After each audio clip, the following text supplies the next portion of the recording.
Introduction. From the time we are born, many will be educated to be a version of themselves that please others. Whether it comes from the way you were raised or how you were taught in school, we often learn to put a mask on and be an actor in our life. Unfortunately, that behavior will not lead you to be happy and live a fulfilling life. You can discover the best version of yourself and transform your life so that you are no longer an actor in your life. Choose to live the life that was made for you. In this book, you will have to commit to exploring yourself, try to be aware of your behaviors, and be honest with yourself. This book is for you, and no one other than yourself can know who you are. With commitment, vulnerability, and curiosity, you will be able to be the best version of yourself and put away the mask that you've to wear for much too long. Are you ready to claim your power? Then let's start to explore your current life and see how much you are currently your true self. The power you have is to be the best version of yourself you can be so that you can create a better world. Ashley Rickards. Chapter 1. Being yourself. The best version of yourself is being true to yourself. But what does this mean? It is sometimes easier to explain something by identifying what it isn't. That said, here's a list of what is not being the best version of yourself. Being true to yourself is not about pleasing others. Being true to yourself is not about hurting others. Being true to yourself is not about doing things you dislike. Being true to yourself is not about forcing yourself to do something. Being true to yourself is not about being hard on yourself. Being true to yourself is not about judging others and comparing yourself. Being true to yourself is not about being a victim of your surroundings. Being true to yourself is not about acting in a way that will attract more fans on social media.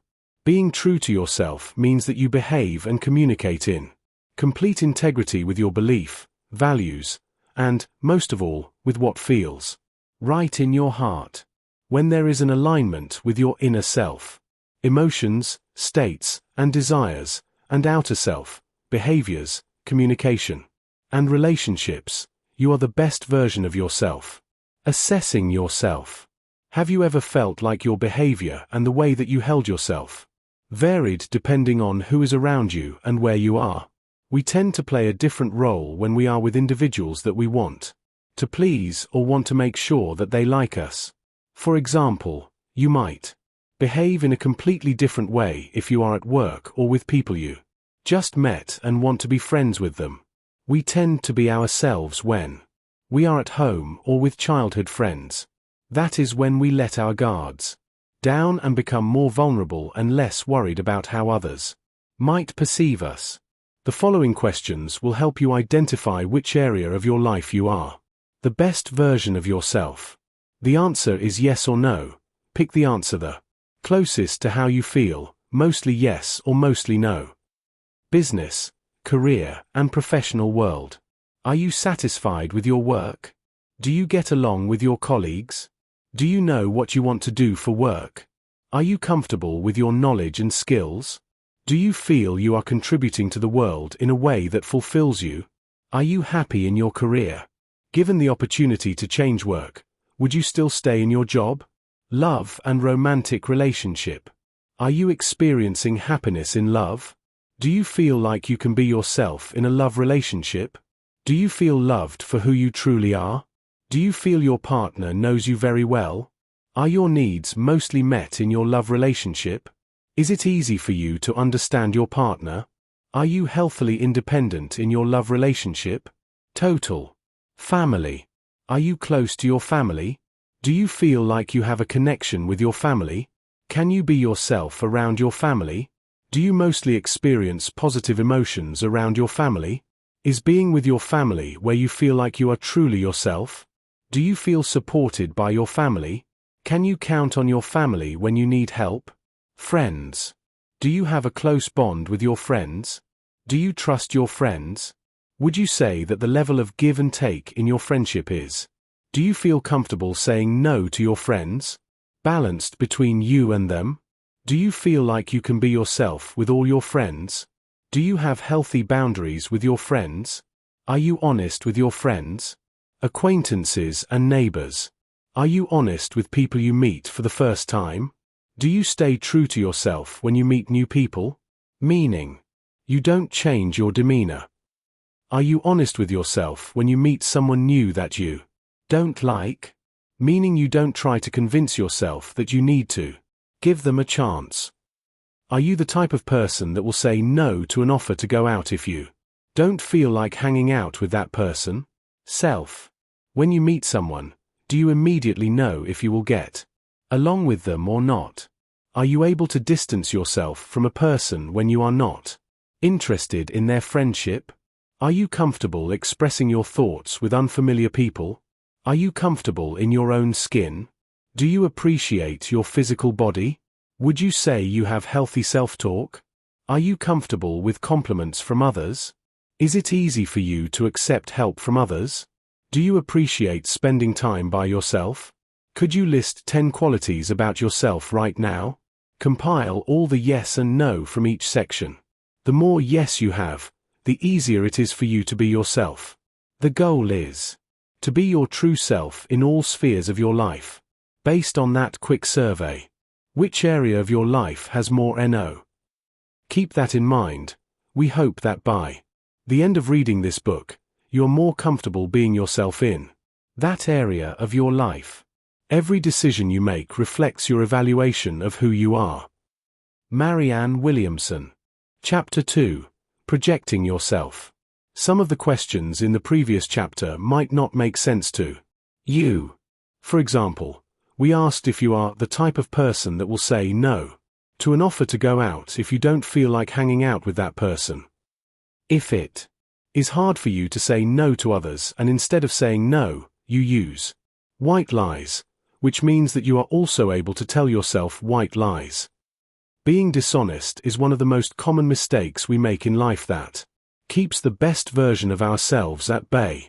It takes a long time to realize that the external world is a projection of what is happening internally. Since the external world is a pure reflection of us, it can give us a lot of information about ourselves when we take the time to observe and be aware.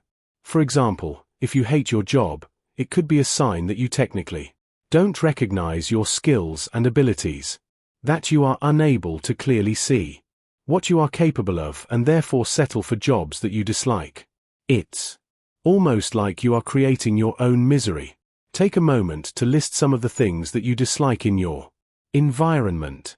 That could be the way that your romantic partner treats you, the way that your family makes you feel about yourself or your professional life.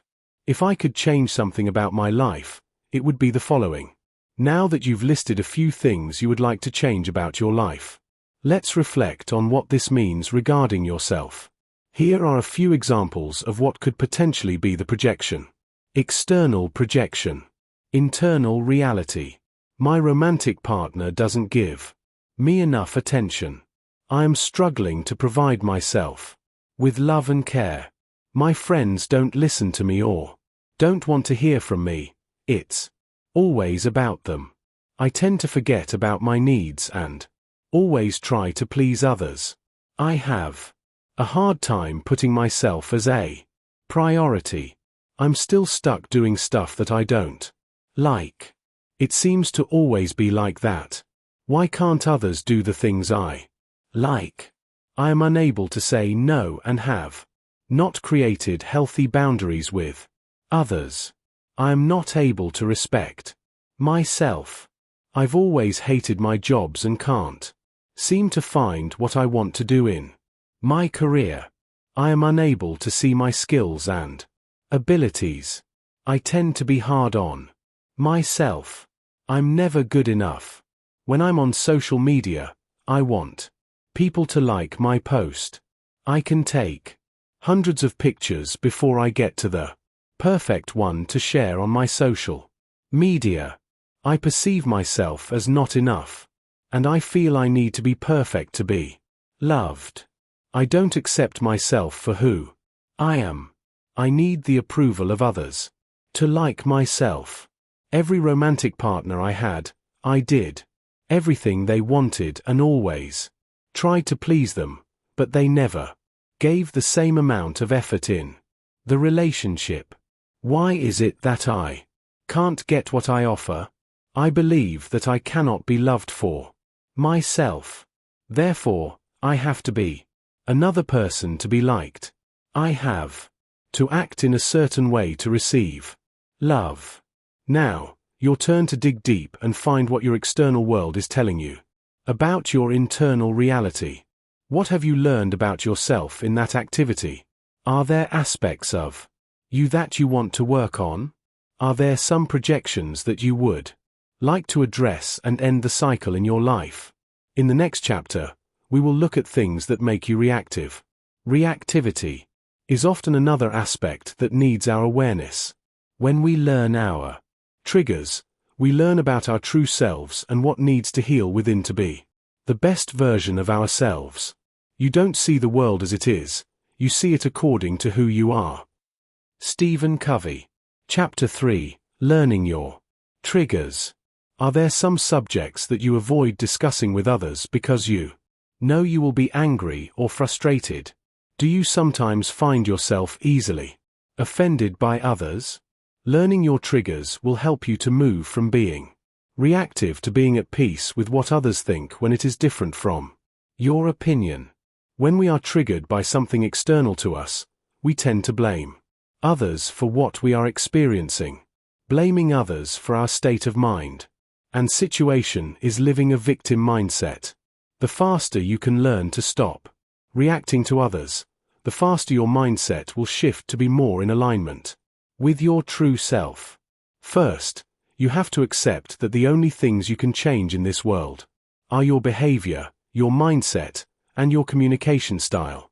As you probably know by now, you have no control over other people's behavior or mind. Make a decision now that you will no longer blame your problems on external factors. Second, learn to be aware of your behavior and thoughts, especially when you go in that space of blaming others or reacting to what they do or say. Start by making a list of what you feel trigger you. Some examples could be politics, injustice, self-centered people, incompetence, etc. Try to be as specific as possible by using an example to explain the trigger. I tend to react emotionally to the following. Now make a plan to react differently in the future when those situations or subjects arise. How will you better handle your emotions in these situations? Another approach to this would be to try to understand why you get so reactive to those situations or subjects. Here are a few examples and what it could mean for a person. Trigger internal reality. I get so offended when people accuse me of being selfish or self-centered. I tend to feel like others have it better than me. Therefore, I feel like I don't get what I deserve, and when I focus on my needs, it's because I want what others have. I get so annoyed when someone talks about women's rights. I just can't stand it. I feel like it's always been about a woman in my life. When are we going to realize that I am important too, and I deserve what others also deserve? My partner tells me that I don't give him enough attention and that he feels lonely when we are together. That makes me so angry because I need my time alone too and he doesn't give me any space. We are always together. I try to ignore him and have my space, but that doesn't work either. I can't talk about politics. The current situation makes me so mad. The current political situation is bringing up some deep wounds from past experiences I haven't dealt with in my life. Now your turn. What triggers you, and when you explore this more profoundly, what does it say about your internal reality? Being the best version of yourself means that you are taming the shadows that have been following you, sometimes for years. It's not always easy, but when you face your dark side, you bring it to light and immediately allow yourself to shine brighter than ever. It gives you the space to heal deep Wounds. Taking responsibility for your own happiness starts by recognizing your responsibility in your life and stop giving your powers to others. When you blame others, you do not own your responsibility in your life. For example, if you continuously blame external factors for the life that you live, you are giving up your powers and will to others. You are allowing others to dictate your behavior and mindset. By doing so, you are entirely detaching yourself from yourself and merely becoming a pawn in life. If you want to be yourself, you have to take ownership of your life. Start by being aware when you blame others for the situation you are in and shift your mindset to solution finding and own the solution that will get you out of a difficult situation. It's time for you to take back your powers and choose to live the life that you want. When you can maintain a healthy mindset and break the bad habit of reacting to anything, you become more at peace within and better apt to be your best self. In the next chapter, we will explore your limiting beliefs and how you can transform them to be more empowering. Those limiting beliefs are often connected to deep wounds from the past that we carry with us for years. The feeling of being offended is a warning indicator that is showing you where to look within yourself for unresolved issues. Bryant McGill. Chapter 4. Knocking Down Your Barriers. There are plenty of reasons why a person would not want to be themselves fully. According to the physician and psychiatrist Dr. John Pierrakos, there are main experiences that create barriers to be our true selves. These barriers are 5 wounds, were popularized by the famous French author Lise Bourbeau. Those wounds are abandonment, rejection, injustice, humiliation, and betrayal. Let's start with a quick assessment that will help you determine which wounds are the most significant barriers to your growth and expression of your true self. Do you feel like a victim regularly? A. Yes, no. As a child, did you ever feel that you were not wanted? R. Do you lack self-confidence? A. R. H. I. Do you regularly seek solitude? R. Do you do the tasks slowly? H. Do you find it difficult to ask for help? 1. Do you think you're stable and very responsible? B. Do you want to be important in life? B. Do you regularly doubt your choices? 1. Do you stress or get nervous before you speak? R. I. Do you feel anxious before you go on a trip, facing a change in your life? A. Do you use drugs or alcohol all the time? R. A. H. Do you like acting? B. Do you always need a presence around you? A. Do you feel the need to help others all the time? A. H. B. Are you regularly convinced you are right? Do you try to convince others? B. Are you demanding on yourself? B. I. Do you like everything to be in order around you? B. I. Do you generally distrust others? R. B. I. Do you take care of other people's problems before you take care of your own? Do you take care of others more easily than yourself? H. Do you often blame yourself? Do you regularly feel guilty? R. A. H. I. Do you regularly have breathing problems? R. A. H. Do you often have low blood sugar? Do you have diabetes? R. A. H. Do you often have body tensions? B. I. Are you hypersensitive to being dirty? Take a few showers a day, hate having hands dirty, etc. H. Do you easily give up a project, a goal along the way? R. A. Are you impatient, refusing the slowness of others? B. I. Are you bulimic? Or do you struggle with an eating disorder? H. Scoring. Calculate all the yes for each letter. R. Rejection. 1. Injustice. H. Humiliation. B. Betrayal. A. Abandonment. Now that you can see which wound has the most yes out of 10, Let's explore each one of those obstacles in your life and help you understand those deep wounds. Even if you didn't score high on some wounds, read the content because you might still relate with some of the information provided below. Rejection. Rejection is a profound wound because the one who suffers from it feels rejected in his being and especially in his right to exist. Therefore, it is practically impossible to be yourself when you wear that wound. It is not unusual for people who feel rejected to have a fleeing physique, that is to say, a body or a part of the body that seems to want to disappear or become very small, as if the receding person wanted to go unnoticed for fear of being rejected. In terms of behavior, they often doubt their right to exist. They seek solitude, because if they receive a lot of attention, they would be afraid of not knowing what to do. They can be fleeing, which is why they prefer not to get attached to material things because they would prevent them from running away. They often wonder what they are doing on this planet and finds it hard to believe that they could be happy here and bring something to this world. They don't know what to do with themselves when they get too much attention.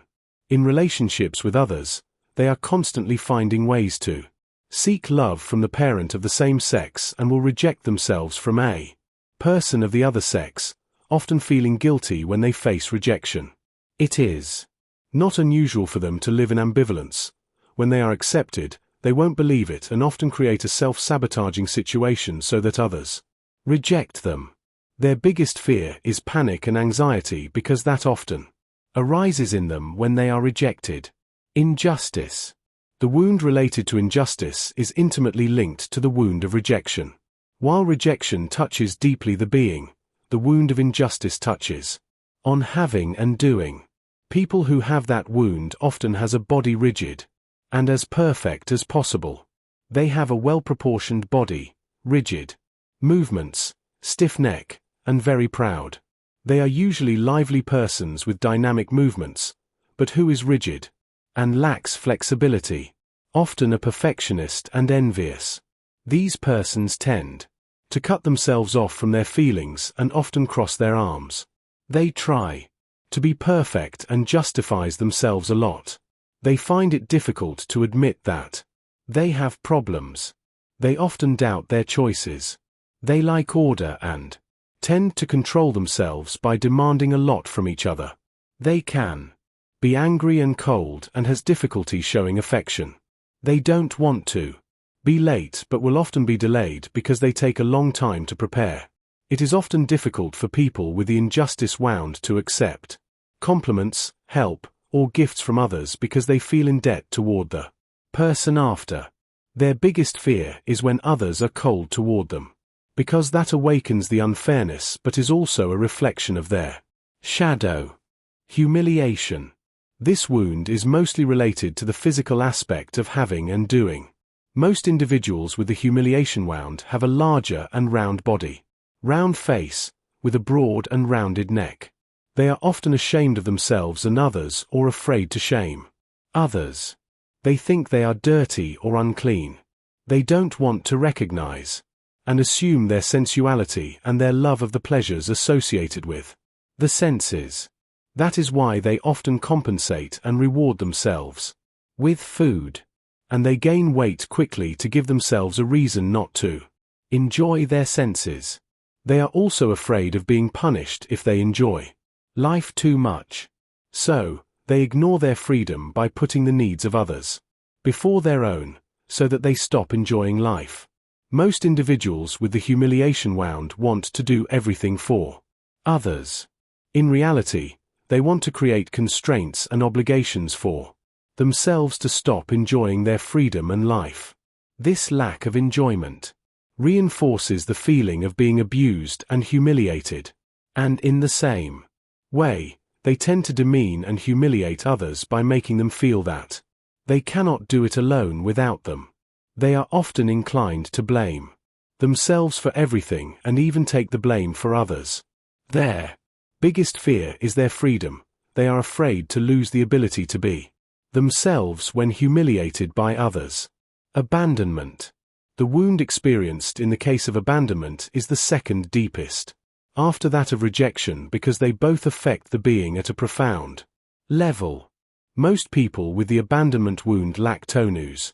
Their body is usually long and slender with a back that becomes rounded and sagging, as if the spine and muscles were not able to keep the body upright. Their body seems to need help to hold on. Those who suffer from abandonment do not feel emotionally nourished enough. They need constant help and support. They think that they cannot do anything on their own and regularly need someone to support them. They often have ups and downs. For a while, they are happy, and everything is fine, and suddenly, they feel unhappy and sad. They tend to dramatize a lot. The smallest little incident takes on gigantic proportions. In a group, they like to talk about themselves and often brings everything back to them.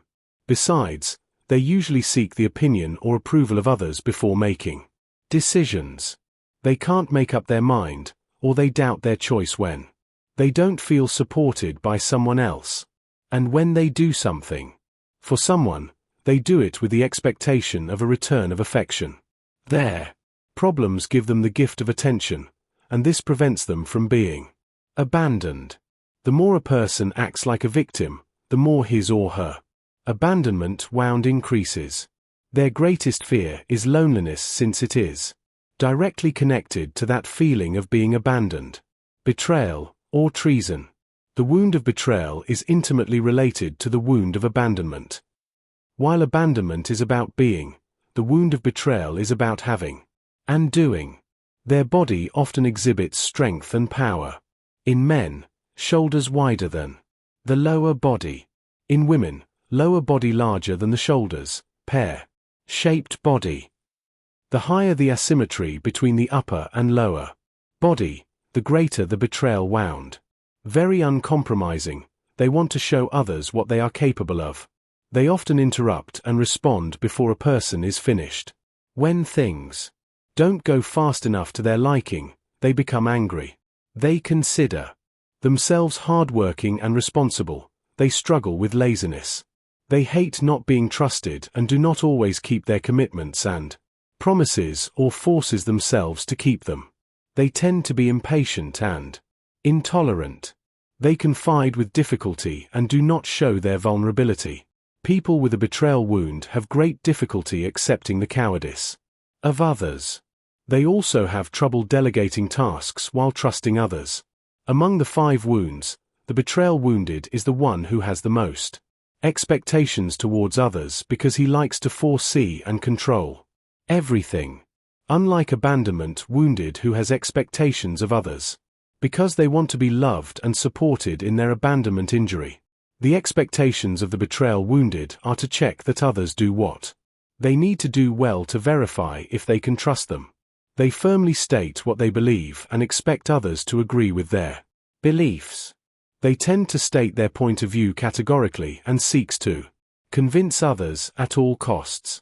They think that when someone understands them, they agree with them, which unfortunately is not always the case. Their biggest fears are disengagement, separation, dissociation, and denial, which are often experienced in a situation of betrayal. It is essential to know what your wounds are to identify your limits and what obstacles stop you from being your true self. By being aware of your behaviors and wounds, you are getting to know yourself better and also understanding why you tend to behave in specific ways. Maybe one of your wounds is betrayal, and you get very insecure in your relationship when your partner doesn't live up to your expectations. By knowing that about yourself, you can learn to improve the relationship and how you react to certain situations. The first step to heal your wounds is to observe yourself when you feel hurt. Chapter 10 will help you with that. Then you can move on to accept that you aren't perfect, and it's okay to recognize the hurt. Last is to admit your fear and allow yourself to move through that fear by being vulnerable and honest with yourself and others. Whether you think you can or think you can't, you're right. Henry Ford. Chapter 5. Create boundaries. Boundaries are one of the most underused ways to be the best version of yourself. You must learn to say no. Saying no is probably one of the hardest things you'll ever have to do to ensure you are in integrity with yourself. Most people are not used to hear no or respect no to learn to say no. You have to explore how you react to people who say no to you. Once you are open to others saying no to you, start practicing it yourself. Say no when you don't feel like doing something or when it doesn't feel right for you.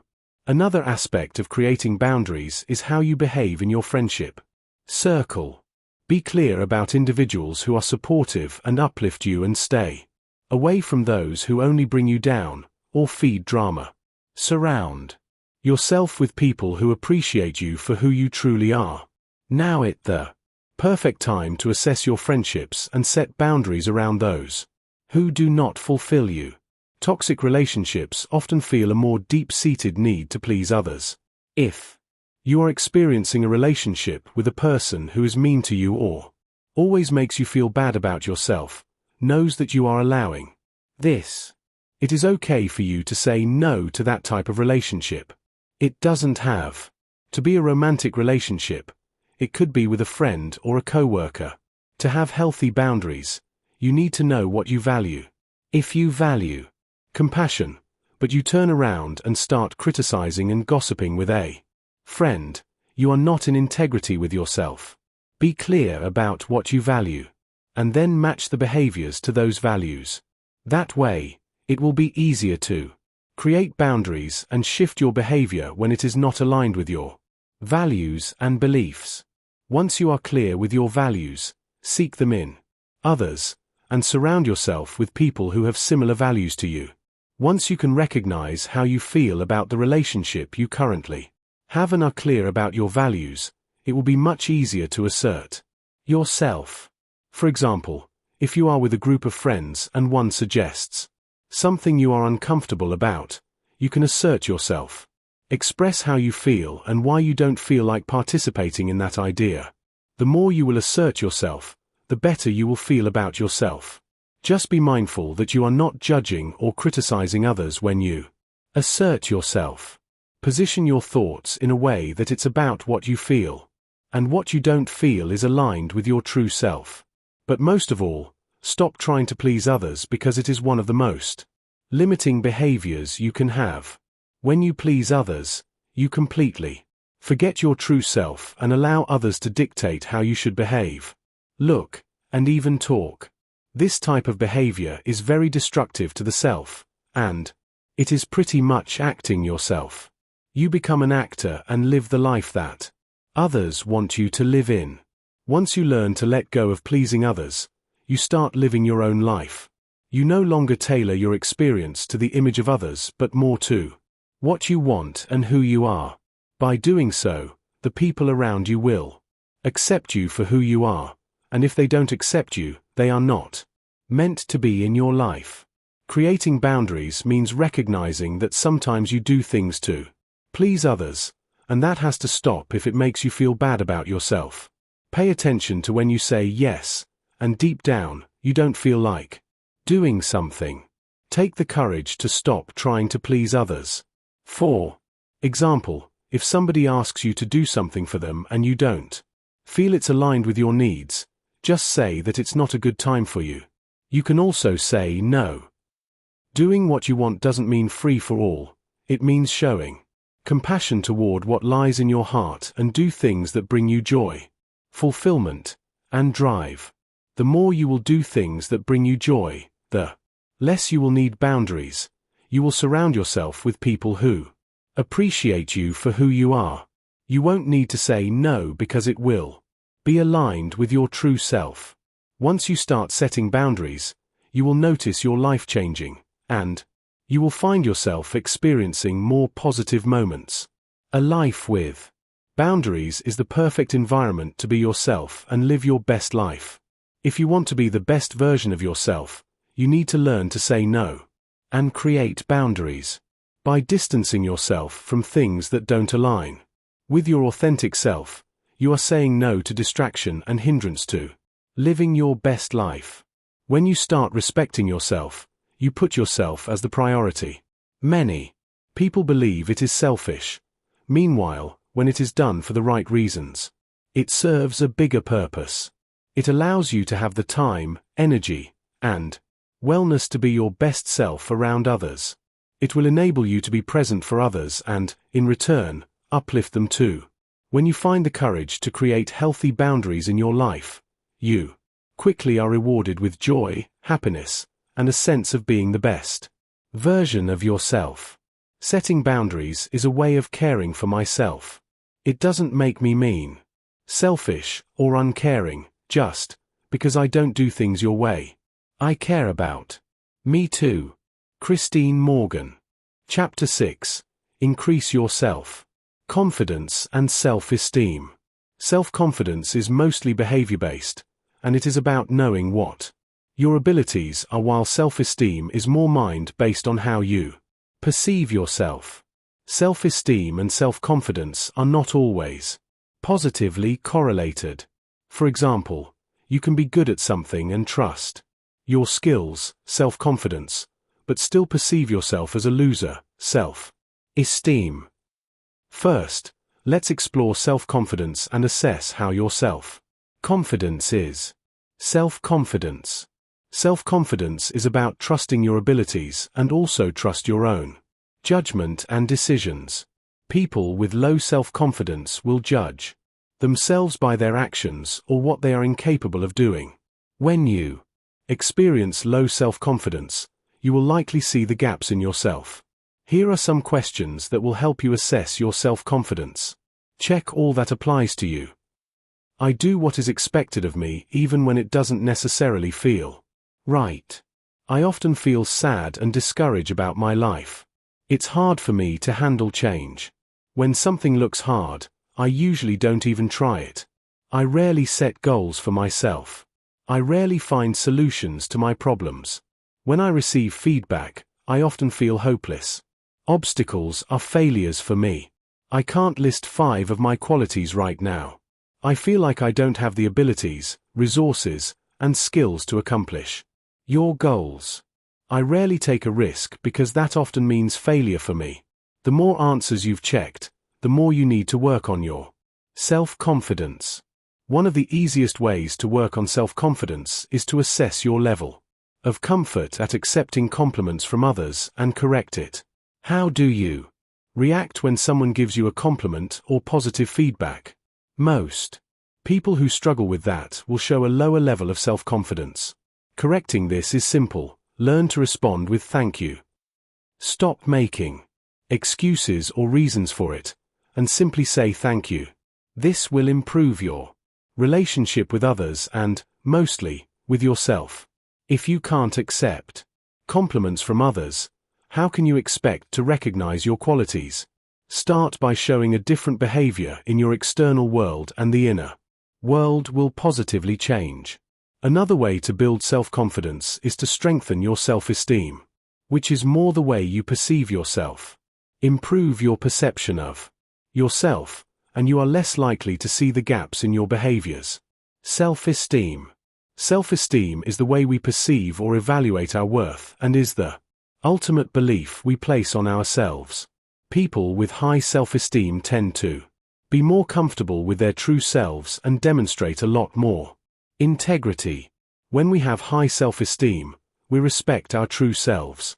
On the other hand, people with low self-esteem will often stop themselves from doing something or from expressing who they are because they fear that they will not be accepted and loved for who they are.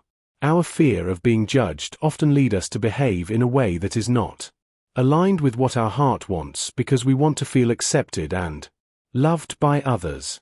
To get over this fear, you have to let go of the need for approval from others slowly. You can do so by taking the time to accept yourself first, and then you can express who you are without feeling like others will judge you. Let's evaluate your level of self-esteem.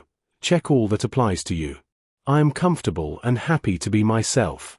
I recognize my qualities and skills. I have a lot of respect for who I am. I can be as valuable as any other person. I enjoy being myself, as opposed to a persona to please others. Failure is not something I see in myself. Instead, I see failures as opportunities for growth. I feel that I am worthwhile. I can look at myself in the mirror and feel comfortable and loving toward myself. I don't expect everyone to like me, and that is okay. I don't feel the need to change for them. I'm always open for growth and yet love and accept myself as I am. I can be my biggest fan. The more answers you've checked, the higher is your self-esteem. 2. Develop your self-esteem. You can work on the following. Appreciate yourself. Appreciating yourself means that you are okay with who you are and enjoy being by yourself. Have the goal of becoming your best friend. Take some time to hang out with yourself once in a while. It will help you build a level of comfort in being by yourself. Add some self-care during those moments. It will help you increase self-respect. Be proud of your accomplishments. We've all accomplished something in our life. It could be as simple as completing your elementary school or getting that job you applied for. Whatever it is, take the time to list the things you've accomplished in your life, even if it is as simple as making your bed. Recognize your skills. Every one of us is good at something. If it's hard for you to identify those skills, ask someone around you to help list a few abilities that you have. It can be hard skills like carpentry, drawing, or cooking. It could also be a soft skill like listening, compassion, or empathy. Learn to love your body. Learning to love our bodies is probably one of the most significant accomplishments we can make in our life. Some studies show that 40% of men and over 90% of women are unhappy with their bodies. That is almost unreal. Loving your body is about self-talk, which will be covered in Chapter 9, but also about self-respect. Be your best friend and treat your body the same way you would treat your child or best friend. Be kind, compassionate, and supportive. Compassion toward ourselves will often lead to better self-esteem and higher self-confidence. There is also an aspect of connecting with the self that becomes important. This is the subject of the next chapter. One can only hope the person you love will make you the best version of yourself. Am I a maestro? Chapter 7. Connecting with your authenticity.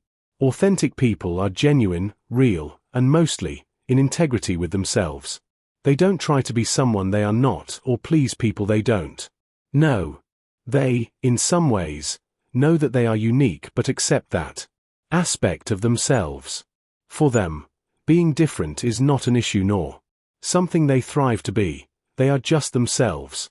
Authentic people also love doing what they enjoy and don't try to copy others' ideas for the sake of being successful.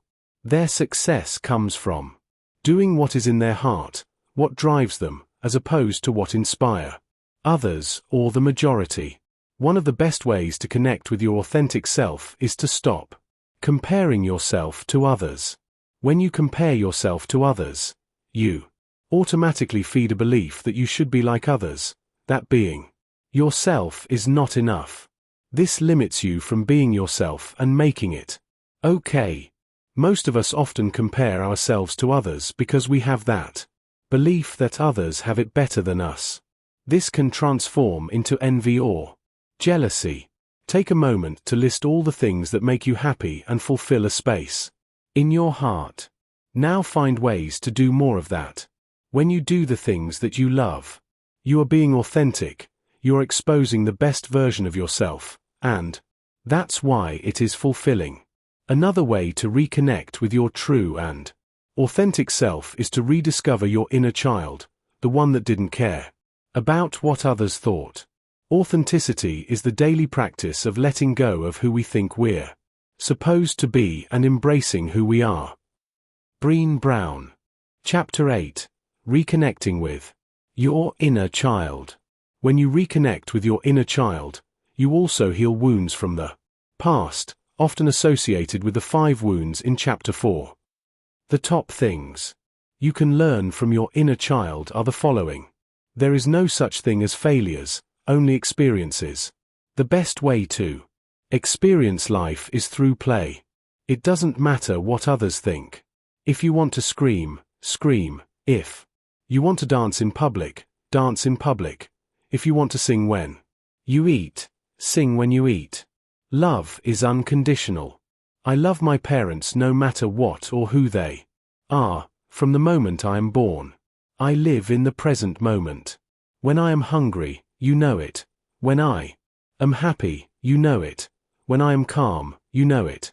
I am not afraid to express how I feel. It's easy to forgive others. You just have to show compassion and move on.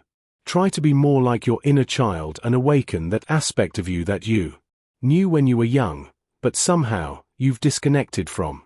Growing up. Take the time to play again, to make mistakes, forgive and try something else. Don't be afraid to be vulnerable and do what your heart tells you to do, no matter what others may think. Love yourself and others around you. Learn to love unconditionally once again. Show compassion to those around you.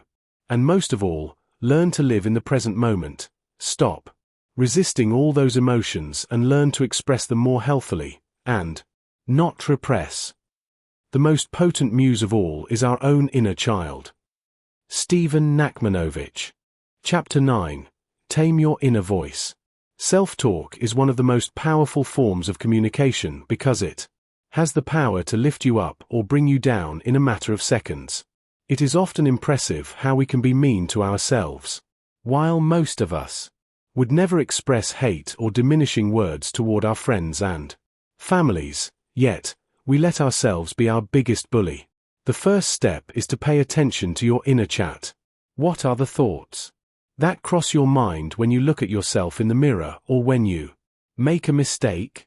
Be aware that if you practice negative self-talk, this didn't happen overnight, and it will require a lot of practice, awareness, and work to get the habit out of you. Second, try to identify when you are using a lot of negative self-talk. Is it when you look at yourself in the mirror, when you are out with friends, or when you are at work? Once you've identified it, make a new affirmation that will replace your negative self-talk.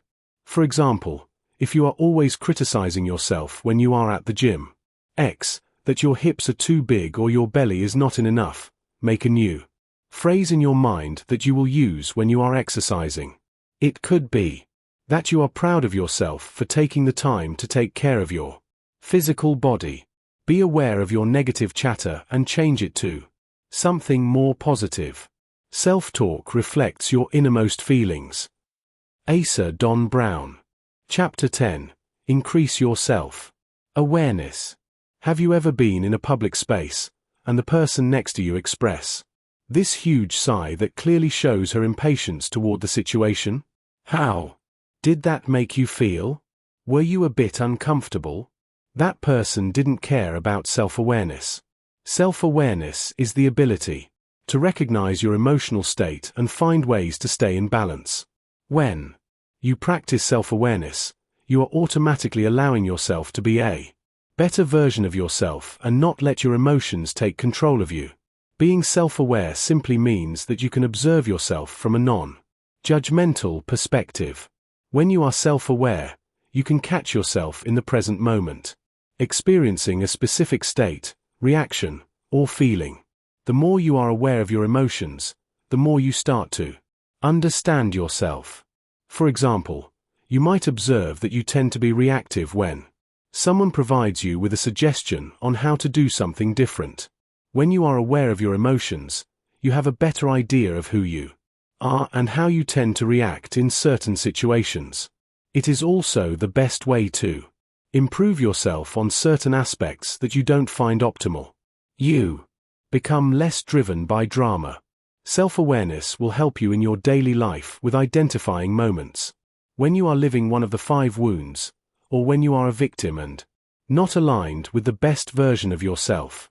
Self-awareness will also help you with the following. Experience a greater ability to recognize your emotions. Improve your critical thinking. Improve your relationships. Live in the present moment. experience more joy and happiness.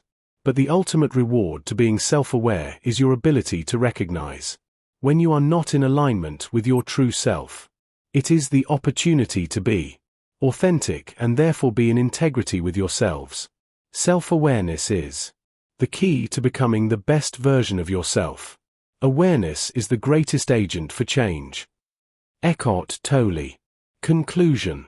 Being the best version of yourself is not an objective that we can reach overnight. As a human being, we first have to accept that we aren't perfect, and perfection will never be our truth. As you have learned from this book, being the best version of yourself is not about perfection but more about finding your true self. The true self can only be found when we choose to remove the mask that we've been wearing for a long time. That mask comes with behaviors and wounds that only time and hard work can heal. Don't be afraid to face your shadows and bring to light the aspect of yourself that needs to heal. Never forget that human was never meant to be alone and do things on their own. We are social creatures that require a community to thrive. Don't hesitate to seek help from experts or build a support network on encouraging and motivating you to grow. Every month, try to redo the assessment that is located in Chapter 1. It will be a great way to identify if you are getting closer to being the best version of yourself. That assessment will also help you determine which area still needs more work and why not make a goal out of it. No matter what, you got this and embrace the best version of yourself today.